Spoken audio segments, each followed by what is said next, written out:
Salah satunya yang kita prioritaskan adalah menaikkan insentif kader posyandu kita, karena tugas mereka sangat banyak sekali, laporannya luar biasa. Kami sangat berkeyakinan betul agenda-agenda kesehatan kita di masyarakat ini sangat-sangat teramat terbantu oleh kerja-kerja kader posyandu. Jadi kalau masih dianggarkan 115.000, pemerintah Kota Bogor berarti tidak mengapresiasi kerja-kerja sangat luar biasa yang setiap waktunya bertambah terus tugas dan bebannya.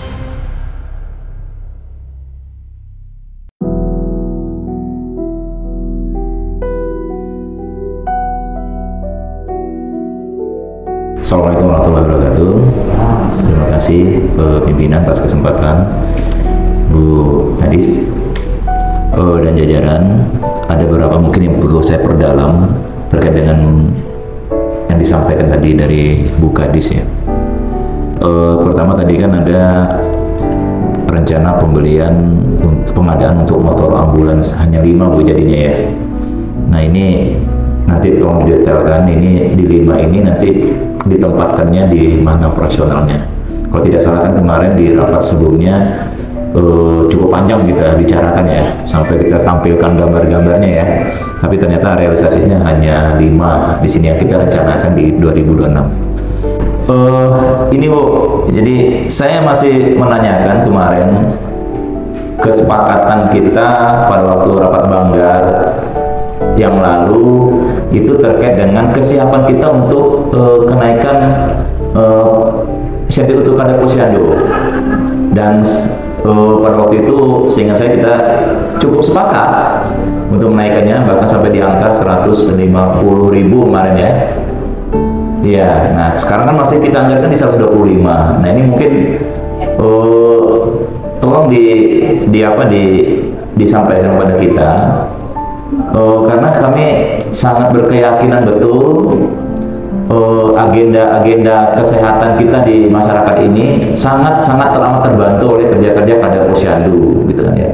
Dan ini harus ada political will dan political anggaran kita, kebijakan anggaran kita yang harus betul-betul menopang kerja-kerja mendukung kesehatan di masyarakat. Dan saya pikir itu salah satunya yang kita prioritaskan adalah menaikkan insentif kader posyandu kita, karena tugas mereka sangat banyak sekali, laporannya luar biasa.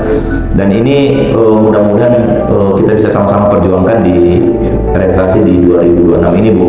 Jadi kalau masih dianggarkan 115.000, saya pikir ini tidak ada bedanya dan tidak ada apresiasinya menurut saya bahkan ya. Kota Bogor, pemerintah Kota Bogor berarti tidak mengapresiasi kerja-kerja sangat luar biasa yang setiap waktunya bertambah terus tugas dan bebannya. Nah ini yang ingin kita perdalam sama-sama, juga terkait dengan 500 posyandu kit. Ini juga sama, dari kurang lebih 1.000 posyandu yang kita punya kan berarti kan setengahnya. Nah, saya pikir ini perlu juga disertakan dengan dokumen posyandu mana nanti yang sudah menjadi sasaran kita, sehingga kami juga mewakili beberapa dapil ingin memastikan juga posyandu yang kami selama ini dapat laporan dari masyarakat dan memang sangat memerlukan, mudah-mudahan masuk dalam calon atau kandidat penerima posyandu kids, karena hanya 500 kan ya.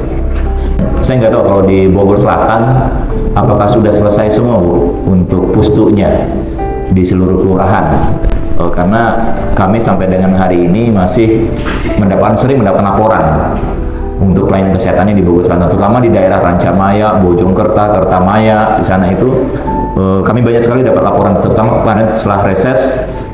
Sebagian besar yang disampaikan kepada kami terkait dengan pelayanan kesehatan. Nah, ini kan ada DED. Nah, ini hanya 2 nih, Situ Gede dan Cibulu. Nah, sayang kalau tidak ada Bogor Selatan, mungkin ya. Salah satunya mungkin tadi dikasih alasan dari Seninnya. Dan yang terakhir, Ibu, ini kan rencana penggunaan anggaran. Saya juga pengen tahu sebenarnya, karena saya kan di Komisi 1 jadi tidak pernah intensif bersama dengan Komisi 4 karena saya di Komisi 1. Saya pengen tahu nih, kalau jumlah retribusi yang di Dinas Kesehatan ini yang didapatkan misalnya dari Puskesmas ya, kemudian mungkin dari yang termasuk bloodnya gitu ya, ini mungkin bisa kasih gambaran pada kita Bu Ya, kayak tadi kan ada disampaikan puskesmas yang secara operasional masih perlu dibantu. Nah, ini kan berarti tidak semua puskesmas.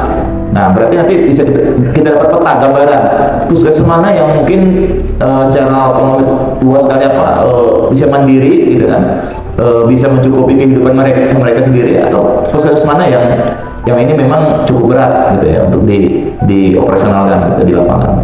Nah, ini mungkin beberapa pertanyaan saya. Terima kasih. Assalamualaikum warahmatullahi wabarakatuh.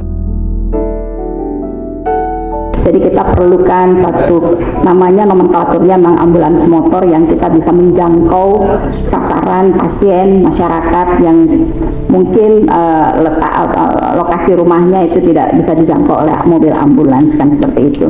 Akhirnya kita usulkan untuk 6 puskesmas yang akan menerima motor ambulans, itu yaitu puskesmas Bogor Selatan di Cipaku, kemudian Bogor Timur, Bogor Utara, Bogor Tengah, Pasir Mulia, dan Tanah Sarya. Nah, kenapa ini 5? Karena yang satu puskesmas Cipaku sudah punya motor ambulans bantuan dari provinsi 2 tahun yang lalu. Dan itu sangat bermanfaat, apalagi untuk lokasi Cipaku gitu ya. Kenapa waktu itu idenya kok bisa lebih cepat untuk mendapatkan akses layanan. Selanjutnya masalah kader. Nah, kader.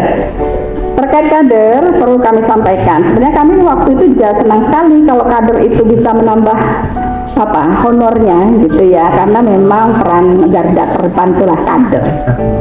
Dan kita waktu itu juga alhamdulillah didukung oleh bapak-bapak di Banggar bisa menaikkan 150 juta yang sebelum 125 juta. Kami pun sudah mengusul 150.000 per orang. 150.000 per orang, mantap ya Pak ya. 150.000 per orang. Kami senang Pak waktu itu ya. Kita sudah coba usulkan, tapi kemudian ada efisiensi. Kita menambah, kita sudah hitung-hitungan. Ketika sekarang 125 menambah lagi 25.000 menjadi 150.000 per orang, kami harus menambah 2,4. Nah, 2,4 miliar gitu ya. Sehingga itu efisiensi total kita sudah pertahankan untuk ditambah gitu ya. Tapi anggaran kami tidak ditambah, malah dikurang-kurangin gitu ya. Kami juga efisiensi semuanya. Jadi alasannya seperti itu Pak. Jadi sebenarnya saya satu frekuensi Pak dengan bapak-bapak gitu ya. Inginnya kader Posyandu ya bisa ditingkatkan, tapi mungkin kondisi keuangan pemerintah kotanya yang harus efisiensi, termasuk itu kami ingin menambah itu belum bisa. Mungkin seperti itu alasannya.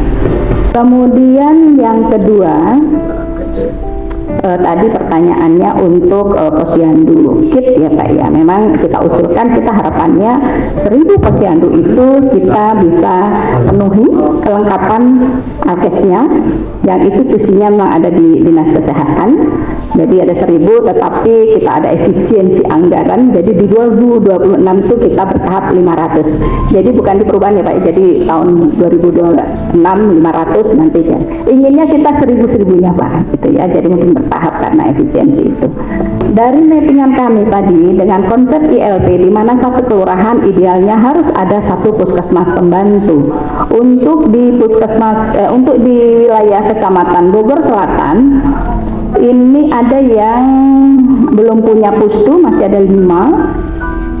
Ya, yang pertama adalah kelurahan di Pamoyanan. Ini memang sudah ada yang membangun, yang sedang dibangun, tapi nanti akan dihibahkan, belum prosesnya karena belum selesai. Nanti tentu setelah selesai akan diserahkan di Pemkot, misalnya hibah, baru diserahkan ke kami di kesehatan untuk difungsikan.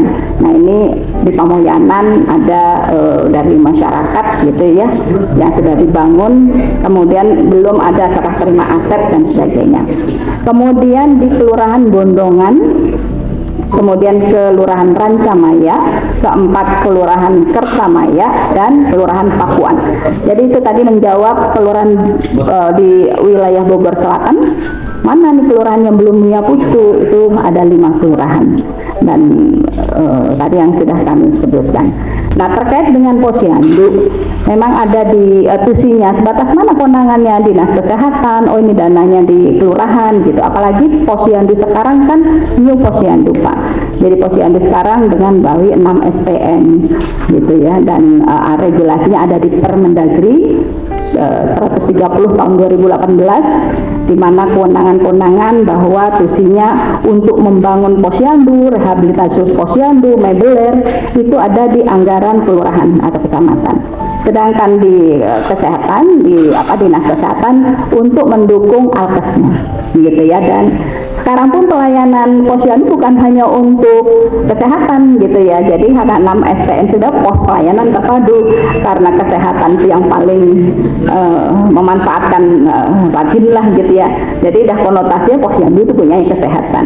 Padahal kan itu secara kelembagaan posyandu itu kan LKK, Pak, Lembaga Kemasyarakatan Kelurahan. Jadi kalau ada pembangunan, rehabilitasi, mebeler, kursinya gitu, enggak, kami biasanya juga menampung untuk itu, untuk kami koordinasikan kepada Pak Camat, Pak Lurah, gitu ya. Karena kami tidak bisa menganggarkan untuk pembangunan atau rehabilitasi atau untuk pembelian mebelernya, gitu. Tapi kami koordinasikan. Kami juga, karena kami yang sering menggunakan, usulan-usulan itu kami sampaikan, kami koordinasikan. Tapi sesuai dengan tusi dan kewenangannya. Mungkin itu Pak, jadi ada di Permendagri 30 tahun 2018, dan kalau untuk membangun posyandu ada di pasal 3 dan 4. Itu dasar regulasinya. Oke, tadi barusan selesai rapat bersama dengan Dinas Kesehatan. Ini terkait dengan kurang lebih ada 20.000 masyarakat Kota Bogor yang dinonaktifkan BPJS-nya karena ada pemadanan data ke DTSEN, dan kita lagi coba kejar terus bagi masyarakat-masyarakat yang memang dari desil 1 sampai desil 5 dan itu dinonaktifkan BPJS-nya. Kita akan terus kawal agar bisa diaktifkan kembali. Tadi laporan dari 20.000 itu ternyata baru 400 yang bisa diaktifkan. Mudah-mudahan nanti ke depan bisa lebih tinggi lagi.